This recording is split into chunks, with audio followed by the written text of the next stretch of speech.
ஓம். அசுவலர் என்கின்ற ஜனகரது பண்டிதர்களில் தலைமை பண்டிதர், யஜ்ஞங்களை நடத்தி கொடுத்தவர். அவர் யாக்ஞவல்கியரை கேள்விகள் கேட்கிறார். அவர் பிரம்மிஷ்டர் என்று சொல்லக்கூடிய பண்டிதர் தானா என்று சோதிக்க விரும்பி அவர் கேட்கிறார். அந்த கேள்விகளிலே 6 மந்திரங்களை வரை பார்த்தோம். அடுத்து வரும் 7 முதல் 10 மந்திரங்கள் இந்த அஸ்வல பிராமணத்தில் உள்ளன. அஸ்வலது கேள்விகள் இனி தொடர்கிறது. அவர் முதல் 4 கேள்விகளை வியஷ்டி சமஷ்டி பற்றி கேட்டார். எப்படி காலக்கட்டிலிருந்து விடுபடுவது, மிருத்தி என்கின்ற மரணக்கட்டிலிருந்து விடுபடுவது என்பது அந்த கேள்விகள். தொடர்ந்து அவர் கேட்கின்ற கேள்விகளினுடைய தாத்பரியம் சம்பத் உபாசனம் என்பதை பற்றியதாக இருக்கிறது. இது நமக்கு இந்த தலைப்புகள் எல்லாம் நம்முடைய சம்பிரதாய குருக்கள் தான் அதை கொடுத்திருக்கிறார்கள். அடுத்து வரும் 7 முதல் 10 மந்திரங்களில் மேலும் 4 கேள்விகளை அவர் கேட்கிறார். அஸ்வலர் என்பவர் கேட்கிறார். இவை சம்பத் உபாசனம் பற்றியதாக இருக்கின்றன. சம்பத் உபாசனம் என்றால் என்ன? உபாசனம் என்பதே ஒரு சாதாரண ஒரு பொருளை மிக உயர்ந்த பொருளாக மதித்து அதில் அந்த உயர்ந்த பொருளின் தன்மைகளை பார்ப்பது. சாதாரண கல் ஒரு லிங்கம் மாதிரி இருந்தால் அதையே சிவனாக வழிபடுவது. கண்ணப்ப நாயனார் அப்படி வழிபட்டார். அது பேர் உபாசனை என்று பெயர். அவருக்கு சிவபெருமானே இந்த கல்லாக தெரிகிறார். அதுதான் நித்கிருஷ்ட கர்மணி உத்கிருஷ்ட கர்ம தர்சனம் என்று இங்கே உபாசனை சொல்லப்படுகிறது. நித்கிருஷ்ட கர்மணி ஒரு எளிமையான ஒரு செயலை கூட உத்கிருஷ்ட கர்மமாக இறைவனுக்கு செய்வதாக நினைத்து செய்வது. ஒரு சாதாரண வேலை. தலையை சுற்றி ஒரு கல் எடுத்து சிவனுக்கு போட்டோம்னா அது அர்ச்சனையா. அது மல்லிகை மலர், தாமரை மலர் அப்படின்னு ஒரு கல் எடுத்து போட்ட ஒரு நாயனாரையும் பார்த்துருக்குறோம். அவர் செய்வது மற்றவங்க பார்த்தாங்கன்னா இதனை கல்லை தூக்கி சாமி மேலே போடுறாரேன்னு நான் தெரியும். கல்லால் ஒருவன் நடிக்க, அப்புறம் சிலம்பால் ஒருவன் நடிக்கிறான், காலில் உள்ள செருப்பால் ஒருவன் மிதிக்க என்றெல்லாம் பாடியிருக்கிறோம். இந்த நாயன்மார்களை ஒன்று என்னென்ன பண்ண, ஒருத்தன் கல்லால் அடித்தான், ஒருத்தன் வில்லால் அடித்தான், ஒருத்தன் செருப்பால் ஒன்று மிதித்தான். இப்படியெல்லாம் உனக்கு கஷ்டம் வந்ததுடா சாமி, உனக்கு அம்மா அப்பா இருந்தால் அப்படிலாம் செய்திருப்பாங்களா, தந்தை தாயை இருந்தால் உனக்கு இந்த தீங்கு வந்திருக்குமா அப்படின்னு சிதம்பரம் நடராஜனை பற்றி ஒருத்தர் பாடியிருக்கிறார். அதுபோல் கல்லால் ஒருத்தன் அடித்தான். அவன் ஏன் அப்படி கல்லால் அடிக்கிறதா மற்றவங்களுக்கு தெரியுது. ஆனால் அவன் நினைக்கிறான் அந்த கல் கூட ஒரு மலராக அவன் நினைக்கிறான். நித்கிருஷ்ட கீழான ஒரு பொருளை மேலான பொருளாக நினைப்பது பேர் உபாசனைகள் என்று பெயர்.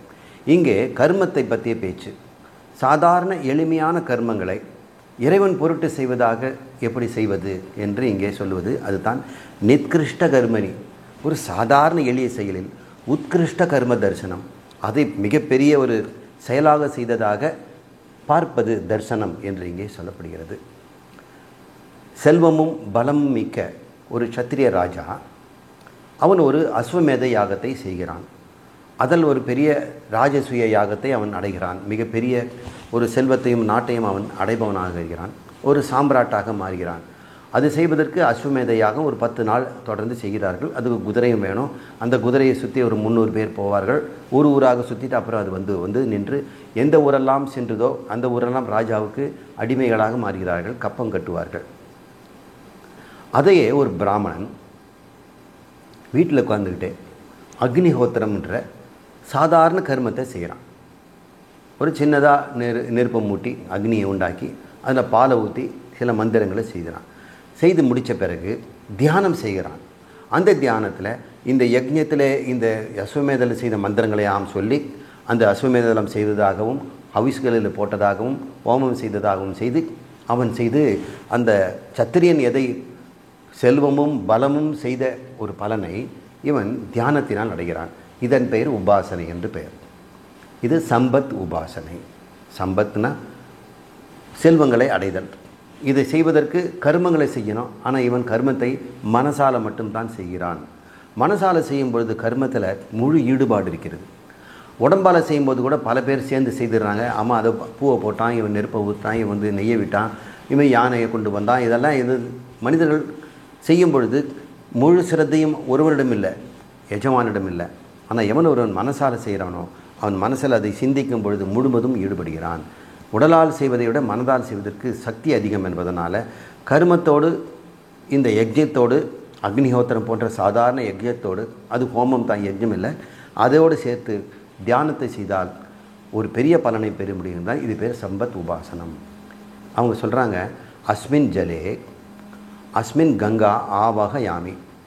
இந்த கையில் இருக்கின்ற இந்த பாத்திரத்தில், இந்த பக்கெட்டில் அல்லது இந்த குடத்தில் இருக்கின்ற அஸ்மின் ஜலே, இந்த நீரிலே நான் கங்கையை ஆவாகனம் செய்கிறேன், கங்கையாகவே நான் பாவிக்கிறேன் என்று சாதாரண தண்ணீரை கூட நீ கங்கா நீராக நீ பாவனை செய்வது ஒரு உபாசனை என்று இங்கே உதாரணம் சொல்லப்படுகிறது. அப்பாறு நீங்கள் எது வேணால் செய்யலாம். இங்கே யாக்ஞவல்கியர் ஒரு எளிய செயலை கொண்டு மூவுலகையும் அனுபவிக்கின்ற பலனை அனுபவிக்கின்ற எளிய உபாசனையை கூறுகிறார். உலகத்திலும் என்னென்ன அனுபவம் வேணுமோ அந்த அனுபவங்களையும் எளிய உபாசனை மூலம் செய்வது எப்படி என்று கேட்கிறார். அதை அவர் யாக்ஞவல்கியர் சொல்கிறார். அஸ்வலர் இது கேள்வி. 3வது அத்தியாயம், முதல் பிராமணம், 7வது மந்திரம். 10 மந்திரங்களை பார்க்க போகிறோம். இது 7வது.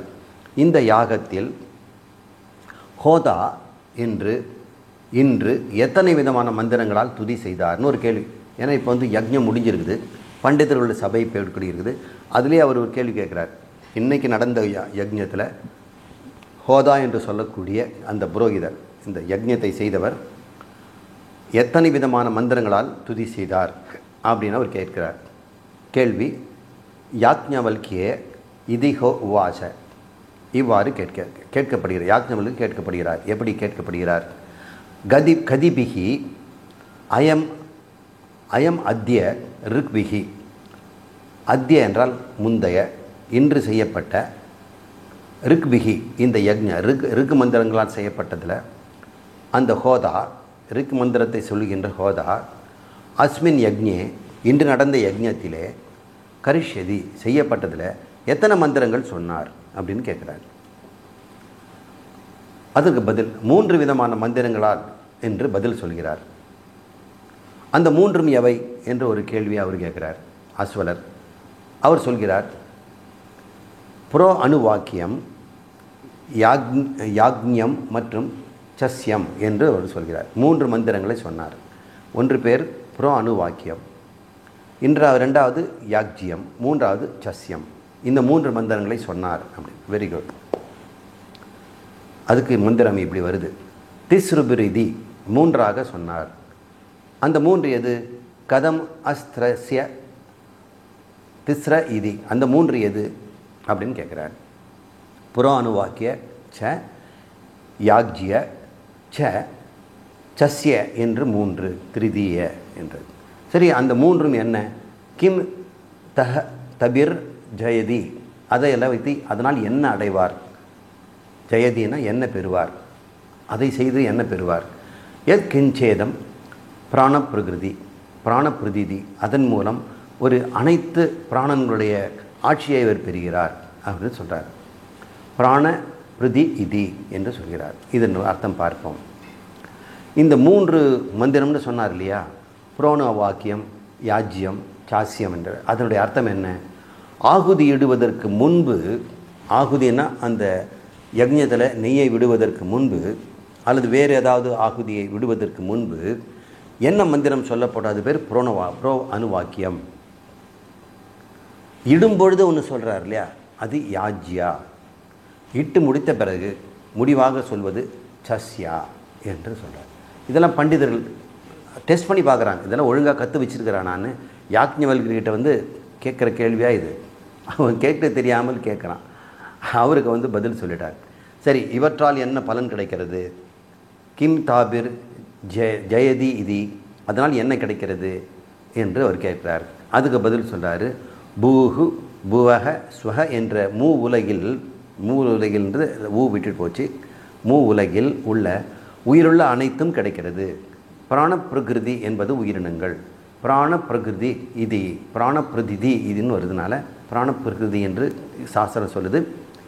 இந்த பிராணப்பிரகிருதினா எல்லா உயிர்களும், 3 உயிர்களிலும் என்னெல்லாம் அனுபவிக்கிறார்களோ அந்த அனுபவங்களை இந்த மந்திரத்திலிருந்து பெறுகிறான் அப்படின்னு அவர் சொல்கிறார். அடுத்த 8வது மந்திரம், அஸ்வலர் விடுறதில்லை. யாக்ஞவல்கியரே, இந்த யாகத்தில் அத்வர்யு இன்று எத்தனை விதமான ஆகுதிகளை சமர்ப்பித்தார்? முதல்ல ஹோதாவை பற்றி கேட்டார், ரிக்கு மந்திரம். இப்போ அத்வர்யு என்ற எஜுர்வேதி இந்த இடத்துல இந்த எந்த விதமான ஆகுதிகளை போட்டார்? மந்திரம் கேட்கல, ஆகுதி போட்டார்னு கேட்குறார். 3 விதமான ஆகுதிகளை போட்டார் என்று அவர் சொல்கிறார். அந்த 3ம் எவை? அந்த மந்திரங்கள்லாம் போக வேண்டாம், நம்ம உபாசனை தானே, இது தெரிஞ்சுக்குவோம். யாக்ஞர் சொல்கிறார், சமர்ப்பிக்கும்போது சுடர் விட்டு எரிபவை, ஒலி எழுப்புபவை, கீழே செல்பவை என்று 3 விதமான ஆகுதிகளை விட்டார் என்று சொல்கிறார். அது என்ன அர்த்தம்? சமர்ப்பிக்கும்போது மேலே செல்வது, சமர்ப்பிக்கும்போது சப்தம் எழுப்புவது, சமர்ப்பிக்கும்போது கீழே செல்வது என்று 3 விதமான ஆகுதிகளை விட்டார். அதுக்கு கேட்குறார், அவற்றால் அவர் எதை பெறுவார்? இப்படி செய்ததனால் என்ன கிடைக்கும்? அது சொல்கிறாரு, சுடர் விட்டு எரிபவற்றை சமர்ப்பிப்பதால் தேவலோகத்தை பெறுகிறார். அப்படின்னா என்ன அர்த்தம்னா, நெய்யை விடும் பொழுது தீ குபு குபுன்னு மேலே ஏறி மேல் நோக்கி செல்வதனால அந்த மாதிரியான ஹவிசுகளை விட்டால் அவர் மேல் நோக்கி செல்கின்ற சொர்க்கலோகத்தை அடைகிறார். அந்த பலன் கிடைக்கும். தேவலோகத்தான் சுடர் விடுவது. ஏன்னா தேவலோகம் தேவம்னு சொல்வதே தெய்வம்னு அர்த்தம். தெய்வம் என்றால் தேஜஸ்ன்னு அர்த்தம். தேஜஸ் என்றால் ஒளி. தேவர்களெல்லாம் ஒளி பொறிந்து உடலை உடையவர்கள். நமக்கெல்லாம் ஒளி இல்லாத உடை. லைட் அடித்தா தான் நம்ம இருக்கிறதே தெரியும். லைட்டு போட்டால் தான் சில பேர் பார்ப்பாங்க. இருட்டில் தான் நம்ம எல்லாம் தெரிய மாட்டோம். சூரிய வெளிச்சது நம்ம இருக்கிறது தெரியும். தேவர்களுக்கு சூரிய ஒளியே தேவையில்லை, அவர் உடம்பே ஒளி தரும். அதனால் அவங்க தெய்வம்னு பேர். அந்த சுடர் விடும் அவிசை விட்டால் சுடர் விடும் தேகத்தை அவர் அடைகிறார். ஒலி எழுப்புவதை சமர்ப்பித்தால் பித்திருலோகத்தை பெறுகிறார். பொறி போன்றதெல்லாம் நெருப்பில் நம்ம போட்டோம்னா அந்த ஹவீஸில் அது படப்படப்படன்னு எரியும். அவ்வாறு எதை போடுறாரோ அது மாதிரி போடும் பொழுது பித்திருலோகத்தில் அனுபவத்தை அவர் அடைகிறார். ஏன்னா பித்திருலோகம் சப்தங்கள் மிகுந்தது, பேச்சு மக்கள் பேசுகின்ற இடம் என்று சொல்கிறார். ஏனெனில் அந்த உலகம் சப்தத்தால் நிறைந்திருப்பது என்று சொல்கிறார். சில பால் முதலிய பொருளெல்லாம் போட்டோம்னா அது கீழ் நோக்கி செல்லும். அவ்வாறு போடும்போது பூலோகத்தில் இங்கிருக்கின்ற மக்களிடம் கிடைக்கின்ற அனுபவத்தை அவர் பெறுகிறார் என்று 3 விதமான அவசியப்பட்டு ஒரு யாக்கியவனுக்கு அழகாக பதில் சொல்கிறார். நெய் வார்த்தால் சுடர் விட்டு எரிவது, அது அந்த ஆகுதி. சப்தத்தை உண்டுவது பொறி முதலான ஆகுதி. கீழே இறங்குவன பால் முதலியான நெருப்பில் போட்டவன அது கீழ் நோக்கி இறங்கி ஒரு புகையை தான் கொடுக்கும். இந்த சமயங்களில் பூஹு பூவக ஸ்வஹ என்று அவற்றை உபாசனம் செய்ய வேண்டும் என்று பதில் தருகிறார். 9வது கேள்வி. இந்த கேள்வியினுடைய அர்த்தம், மனம் விஸ்வதேவர் மூவுலக பற்றிய தியானம். மனதை பற்றியும் விஸ்வதேவர் பற்றியும் மூவுலகத்தை பற்றியும் தியானம். இந்த கேள்வி என்ன? அஸ்வலர் கேட்கிறார். யாக்ஞவல்கிரே, நீ பண்டிதன் என்று சொல்கிறாய், நீ பிரம்மஷ்ட என்று சொல்லி பசுக்களை ஓட்ட பார்க்கிறாய், இந்த கேள்விக்கு பதில் சொல். இந்த யஜ்ஞத்திலே வலது பக்கத்தில் அமர்ந்திருக்கின்ற அப்படின்னா கிழக்கு நோக்கி உட்காரும்பொழுது வலது பக்கம் எதுவோ அது. அங்கே ஒருத்தர் உட்கார்ந்திருப்பார் அந்த யாக குண்டத்தில். அவர் பேர் பிரம்மா என்று பெயர். அவர் எத்தனை தேவதைகளால் இந்த யாகத்தை பாதுகாக்கிறார்? ஏன்னா அவருடைய வேலை என்ன? பாதுகாக்கிறது. கரெக்டாக எல்லாரும் மந்திரம் சொல்கிறாங்களா, ஹவிஸை கரெக்டாக போட்டாங்களா, எல்லாம் நம்பருக்கு கரெக்டாக இருந்தா எண்ணிக்கையெல்லாம் பார்ப்பார். அவர் எத்தனை தேவதைகளால் இந்த யாகத்தை பாதுகாத்தார் அப்படின்னு கேட்குறார். அவர் எத்தனை தேவதையை பயன்படுத்தினார்? யாக்ஞர் சொல்ல ஒரே ஒரு தேவதை தான். அப்படியா? அந்த ஒரு தேவதை யார்? மனம்தான் அந்த தேவதை. அவர் மனம் கவனமாக இருந்தால் தான் இதெல்லாம் பார்க்க முடியும். அப்போ அவருக்கு எந்த தேவதையை பயன்படுத்தார்? தன் மனதைத்தான் கவனமாக பயன்படுத்தி மனம் என்ற தேவதை கொண்டு இந்த யாகத்தை நன்றாக செய்தார். மனமோ எண்ணற்றது, எண்ணற்ற சிந்தனைகளெல்லாம் வருவது. விஸ்வதேவர்களும் எண்ணற்றவர்கள். அதனால் இந்த உபாசனையில் இந்த பிரம்மா என்று சொல்லக்கூடிய இந்த பூஜாரியை வைத்து நாம் என்ன தியானம் செய்யலாம் என்று அவர் சொல்லித்தரார். அவர் மனதை வைத்து இந்த யஜ்ஞத்தை செய்வதனால மனம்தான் அத்தியாத்மம். மனம் எண்ணற்றதாக இருக்கிறாரு. விஸ்வதேவர்கள் 33 முக்கோடி தேவர்கள் இருக்கிறார்கள். அவங்களும் எண்ணற்றவர்கள். 30 முக்கோடின்னு சொன்னாங்க, இன்னும் எண்ணற்றவர்கள் இருக்கிறார்கள். எனவே அவர்களும் அதி தெய்வம் என்று அதை நினைத்து நாம் உபாசனை செய்யலாம். இப்போ மனத்தையும் விஸ்வதேவர்களையும் நாம் ஐக்கியம் செய்கிறோம். ஒரு மனதை நாம் எப்படி நினைக்கணும்னா, இந்த மனசை பாழா போன மனம், கெட்ட மனம் அப்படின்லாம் நம்ம நினைக்க வேண்டாம். எண்ணற்ற விஸ்வதேவர்கள் இங்கே தான் மனமாக இருந்து இந்த பிரபஞ்சத்தை காக்கிறார்கள் என்று உன் மனதை அந்த விஸ்வதேவர்களுக்கு ஐக்கியம் செய்து பார் என்று மனதை விசாலப்படுத்துகின்ற உபாசனை அவர் சொல்கிறார். எண்ணற்ற உலகங்களை, இதனால் என்ன கிடைக்கும்? அவர் எண்ணற்ற உலக அனுபவங்களை அடைகிறார் என்று இங்கே சொல்லப்படுகிறது. கடைசி கேள்வி, 10வது மந்திரம் மூவகை பிராணனும் 3 துதிகளும் மூவலங்களும் பற்றிய தியானம் என்று இந்த தியானத்திற்கு பெயர். 3 பிராணன், 3 துதி, 3 உலகம். அஸ்வலர் கேட்கிறார், யாக்ஞவல்கியரே, இந்த யாகத்தில், இன்று நடந்த யாகத்தில் உத்காதா என்று சொல்லக்கூடிய சாமவேதி, எல்லாம் வேதத்தையும் பார்த்துட்டோம் இல்லையா, அத்வரியை கேட்டார், ஹோதாவை கேட்டார், பிரம்மாவை கேட்டார். இப்போ உத்காதா என்கின்ற சாமவேதி எத்தனை விதமான மந்திரங்களால் துதி செய்தார் அப்படின்னு கேட்டார். 3 விதமான மந்திரங்களால். அந்த 3ம் எந்தெந்த மந்திரங்கள்? புரோ அணுவாக்கியம், யாஜ்யம், 3வது சாஸ்யம் அப்படின்னு மறுபடியும் அதையே தான் சொல்கிறார். உங்களுக்கு முன்னாடியே சொன்னேன், ஆகுதி போடும் முன்பு, ஆகுதியின் போது, ஆகுதி முடித்த பிறகுன்னு சொன்னேன். அவற்றில் தனி மனித நிலையில் உள்ளவை எத்தனை என்று அவர் கேட்கிறார். என்ன ஒரு நுணுக்கமான கேள்வியெல்லாம் கேட்குறார். யாக்ஞவல் சொல்கிறாரு, பிராணனே அணுவாக்கியம், அபானன் தான் யாஜ்யம், வியானன் சாஸ்யம் என்றார். இப்போ தனி மனிதனில் பார்க்கும் பொழுது நம்மகிட்ட பிராணன், அபானன், அப்போ வியானன் என்று இருக்கிறது. இந்த 3ஐயும் இந்த மந்திரங்களாக நீ தியானம் செய். எந்த புரோவானு வாக்கியம் பிராணன், அபானன் தான் யாஜ்யம், 3வது சாஸ்யம். இப்போ நீ முதல்ல நீ பிராணனை பயன்படுத்துகிறாய், வாழும் பொழுது அபானனை பயன்படுத்துகிறாய், உடல் முழுக்க நீ பரவும் பொழுது வியானனை பயன்படுத்துகிறாய் என்று விதமான ஒரு கற்பனா ரீதியான உன்னுடைய சாதாரண உடம்பில் நடக்கிற ஒரு நிஷ்கிருஷ்ட ஒரு கர்மத்தை உத்கிருஷ்ட கர்மமாக யஜ்ஞமாக பார்ப்பது. யஜ்ஞத்தில் ஹபிஸ் போடுறது, மந்திரம் சொல்வது எல்லாமே தன் உடம்பிலேயே நினைக்கின்ற நினைவாக உன் மனதை விஸ்வதேவராக பார், பிராணனை இப்படி பார் என்று இவர் சொல்கிறார். இதுதான் சாதாரண உன் உடலில் நடக்கின்ற கர்மத்தை ஹோமத்தோடு கனெக்ஷன் செய்து சம்பந்தப்படுத்தி அந்த சம்பத்தின் மூலம் நல்ல அனுகூலங்களை பெறுவது. யாக்ஞர் சொல்கிறார், புரோ அணுவாக்கியத்தால் பூலோகத்தையும், யாஜ்யத்தால் புவர்லோகத்தையும், சஸ்யத்தால் சொர்க்கலோகத்தையும் அவன் இந்த தியானத்தினால் பெறுகிறான். அதன் பிறகு அஸ்வலர் எதுவும் கேள்வி கேட்கல, மௌனமாயிட்டார். அப்போ அவருடைய கேள்வி முடிஞ்சது. இன்ற அத்தியாயம் நிறைவு பெறுகிறது. அஸ்வல பிராமணம் இதுடன் நிறைவு பெறுகிறது. அஸ்வல பிராமணத்தை அடுத்து இன்னொரு பண்டிதர் கேள்வி ஆரம்பிக்கிறார். அவர் பெயர் ஆர்த்தபாகர். அதனால் அந்த பிராமணத்திற்கும் ஆர்த்தபாக பிராமணம் என்று பெயர். சென்றதிலே அஸ்வல பிராமணத்தில் 10 மந்திரங்களை பார்த்தோம். இதில் 13 மந்திரங்கள் உள்ளன. இந்த ஆர்த்தபாகத்தை முடித்த பிறகு அடுத்த ஒரு கேள்வியை வேறு ஒருத்தர் ஆரம்பிப்பார். அடுத்த பிராமணமாக அது தொடரும். இது இந்த 2வது பிராமணமாக இது வருகிறது. யாக்ஞவல்கரிடம் அவரிடம் இந்த பிரம்மிஷ்டர் என்று சொல்லக்கூடிய தகுதி உண்டா என்று சோதிக்கப்படும்படி இந்த பண்டிதர்கள் கேட்கிறார்கள். 2வதாக ஆர்த்தபாகர் எழுந்து 5 கேள்விகளை கேட்கிறார். அவை மொத்தமாக 13 மந்திரங்களாக வருகின்றன. கேள்விகள் 5. அந்த கேள்விகள் என்னென்று முன்னாடியே பார்த்துருவோம். பிறகு விளக்கங்களை நாம் பார்ப்போம். மனிதனை பிடித்திருக்கும் கிரகங்கள் எவை? கிரகங்களின் கிரகங்கள் எவை என்று ஒரு கேட்கிறார். ஒரு புதிர் மாதிரி இருக்குது. மனிதனை எந்த கிரகம் பிடிக்கும்? நம்ம சனி கிரகம், செவ்வாய் கிரகம் அதான் தோஷம் கொடுக்குது அப்படின்னு நம்ம சொல்கிறோம். 9 கிரகங்கள் பிடிச்சு ஆட்டுது அப்படின்னு. அதல்ல இங்கே. ஏனென்றால் கிரகங்களின் கிரகங்கள் எவை அப்படிங்கிறார். இங்கே கிரகம் என்றாலே கிராக்கியம், பற்றுதல்னு அர்த்தம். ஏன் அந்த இடத்துல கிரகங்களுக்கு அந்த பற்றுன்னா அது ஒவ்வொரு ராசியாக பற்றி செல்கிறது, ஒவ்வொரு நட்சத்திரமாக பற்றி செல்கிறது. எப்படி ஒரு புழு குச்சியை பற்றிக்கிட்டு அப்படியே பிடிச்சி போகுதோ அது மாதிரி பற்றி செல்வதோ வானத்தில் ஒவ்வொரு ராசி மண்டலமாக அது பற்றி செல்வதனால கிரகம் என்று சொல்கிறோம்.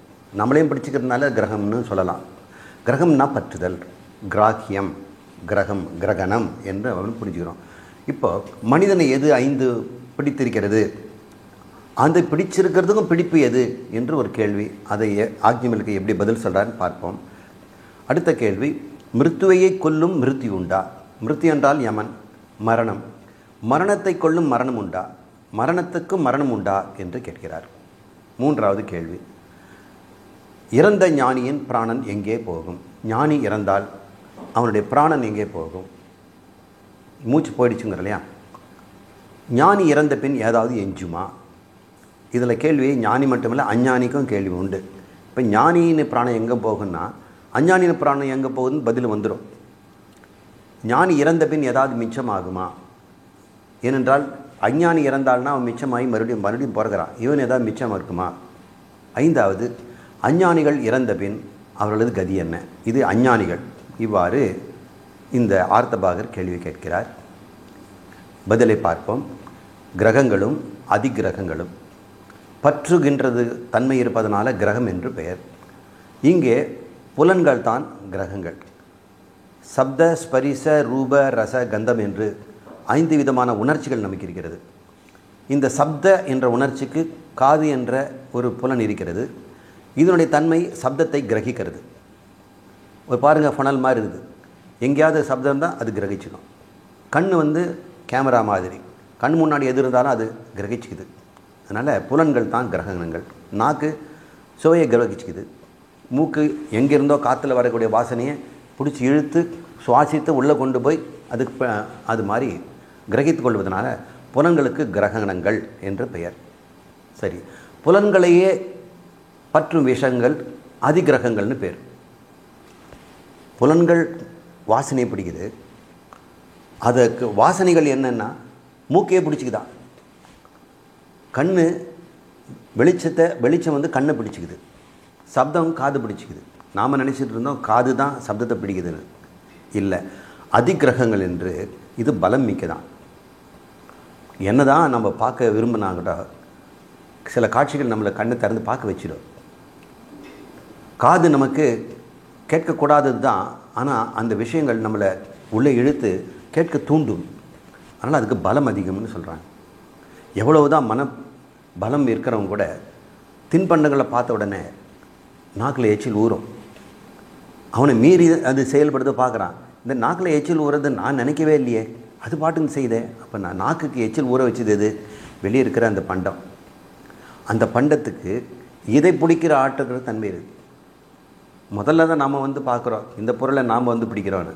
அதுக்கப்புறம் அந்த பொருள் தான் நம்மளே பிடிக்குது. விஷயங்கள்னு பெருக்கு பேர். 5 புலன்களுக்கு 5 விஷயங்கள். கண்ணுக்கு வெளிச்சம், காட்சி, விளை. இப்போ நம்ம கண் நிறைய பார்க்குறோம், வேண்டியதெல்லாம் பார்க்குறோம், உண்மைதான்.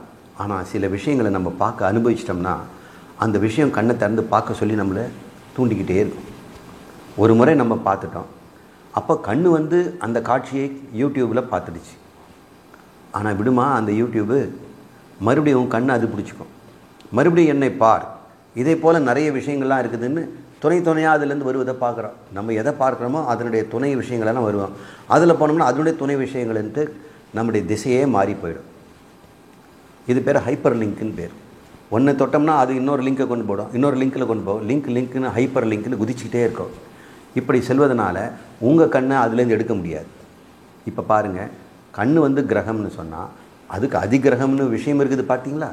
காதுன்னு சொன்னாலும் காதுக்கும் அதிகிரகம் இருக்கிறது என்று அழகான பதிலை நம்முடைய யாக்ஞவல்கர் சொல்கிறார். முதல்ல சுவைப்பது இந்திரங்கள், அது கிரகங்கள்.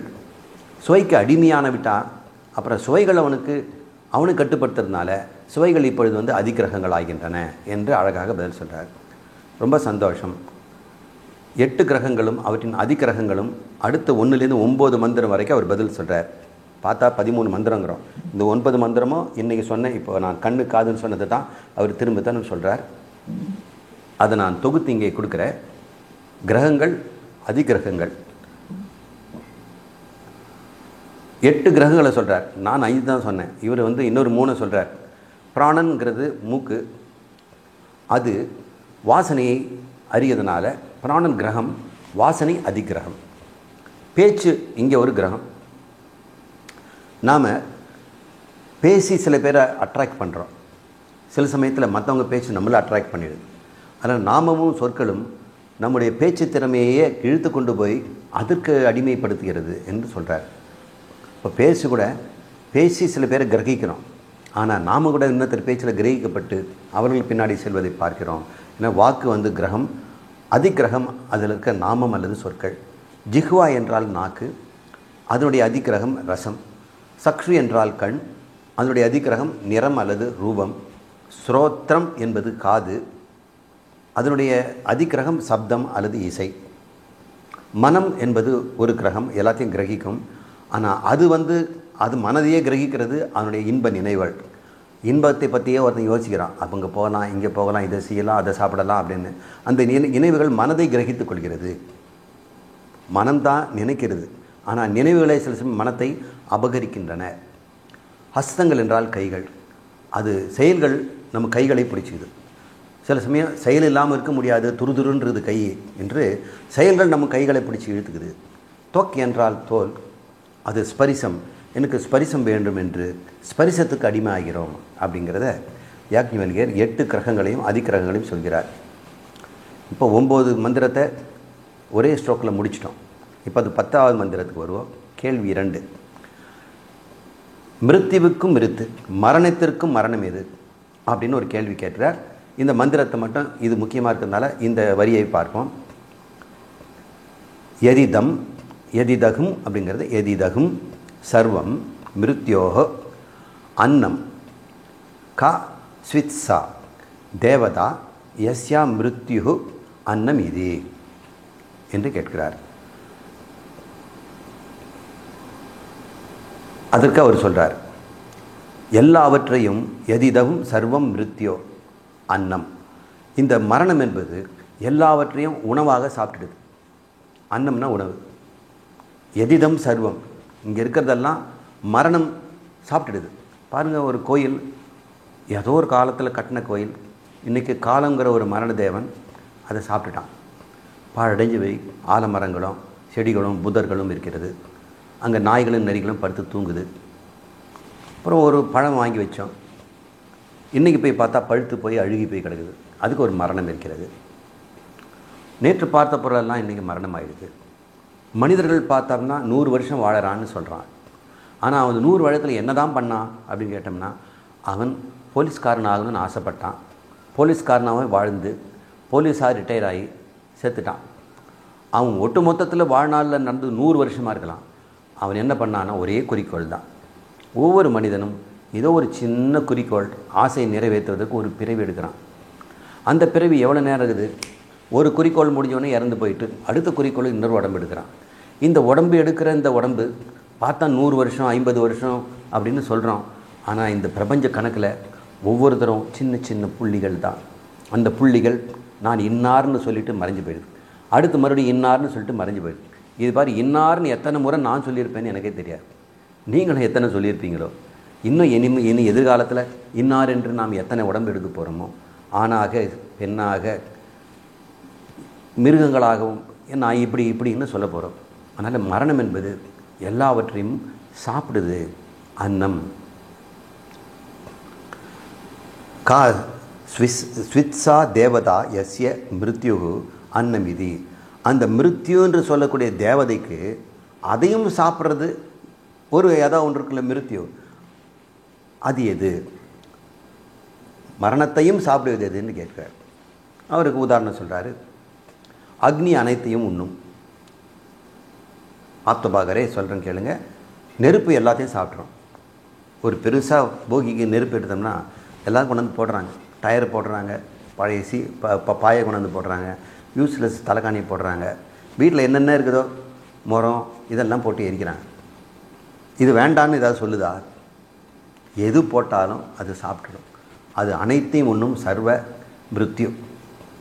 ஆனால் தண்ணி எடுத்து ஊற்றுங்க, தண்ணி அதை சாப்பிட்டோம். மரணத்திற்கு மரணம் உண்டுப்பா, அக்னியை நீர் உண்ணும். சிதாபாசன் என்ற ஒருத்தன் இருக்கிறான். அவன் ஆத்மாதான், உண்மையிலே சித்து. ஆனால் இந்த மனசில் பட்டு அந்த ஆத்மா ஒரு கண்ணாடி மாதிரி ஒரு பிரதிபிம்பம் உண்டாகுது. அது ஆத்மா மாதிரி அறிவுடையதாக இருந்தால் கூட ஆனால் அறிய துடிக்குது. ஆத்மா அறிய துடிக்காது, நினைக்க துடிக்குது. ஆத்மாவுக்கு நினைப்பே கிடையாது. இது வருத்தமும் இன்பத்தையும் அடையுது, ஆனால் ஆத்மா அடையாது. அதனுடைய பிம்பம் மட்டும் அடையுது. நான் நிற்கிறேன், என்னுடைய நிழல் இதெல்லாம் செய்யுது, எனக்கு அது சம்பந்தம் இல்லை. ஆனால் நிழலும் நானும் ஒன்று. நிழல் செய்வதெல்லாம் நான் செய்வதாக நினைக்கிறோம். அந்த நிழலுக்கு பேர் சிதாபாசன். கண்ணாடி முன்னாடி நீங்கள் பார்க்குறீங்க, கண்ணாடியுடைய சலனத்தினாலும் அதில் இருக்க கீறல்களாலும் அழுக்காலும் உங்கள் முகம் அங்கே அழுக்காக இருந்ததுன்னா அது பேர் சிதாபாசன்னு பேர். நீங்கள் தான் சித்து.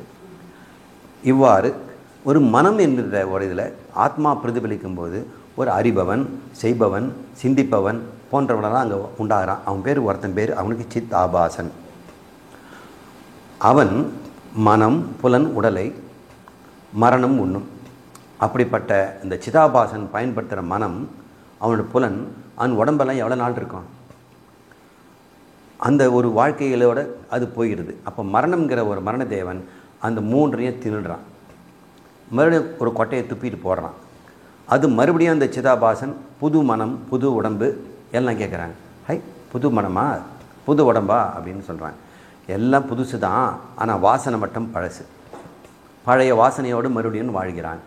மரணத்தை இப்போ மரணம் அவன் சிதாபாசனையும் மனதையும் புலனையும் எல்லாவற்றையும் கொல்லுதே. அவனை கொல்லுவதற்கு யாராக இருக்கிறாங்களா அப்படின்னு கேட்டோம்னா உண்டு. மரணத்தை வெல்வதற்கு ஞானம் என்கின்ற இன்னொரு மிருத்தி இருக்கிறான். அறியாமல் இருக்கும் வரைதான் இந்த மிருத்தி ஒருவனை கொல்லுவான்.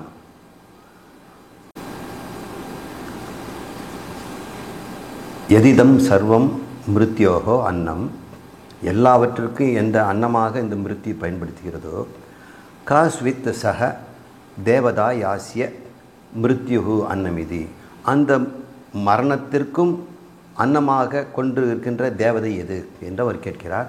அங்கே கேட்கிறார், எல்லாவற்றையும் அக்னி உண்ணும், அதை நீர் சாப்பிட்டுவிடும். அதுபோல் இந்த சிதாபாசன் என்பது மனம் புலன் உடலையெல்லாம் சாப்பிடும். அதை வச்சு தான் அது சாப்பிடுது. மனதை வச்சு ஏதோ ஒரு அன்னத்தை சாப்பிடுது, புலனை வச்சு காட்சிகளை எல்லாம் சாப்பிடுது, உடலை வச்சு என்னென்னோ அனுபவிக்குது. அதையும் மரணம் சாப்பிட்டு விடும். ஆனால் அந்த சிதாபாசனையும் சாப்பிடக்கூடிய ஒரு மரணம் இருக்குது. அது எதென்றால் ஞானம். ஒருவனை ஞானம் வந்துவிட்டால் அந்த சிதாபாசனம் அழிந்து போய் சித்து ஆகிடுவான். என்ற சிதாபாசனை கொல்லும் ஒரே யமன் ஞானம் என்கின்ற இந்த தத்துவமசி அயமாத்மா பிரம்மம் என்கின்ற மகா வாக்கிய ஞானம் மட்டும்தான் அனைத்தையும் கொல்லும் ஒரு பெரிய மரணம் என்று இங்கே சொல்லப்படுகிறது. மூன்றாவது கேள்வி, ஞானி அஞ்ஞானியரின் சூக்ஷ்ம சரீரம் எங்கே செல்லும் என்று 11வது கேள்வி கேட்கிறார்.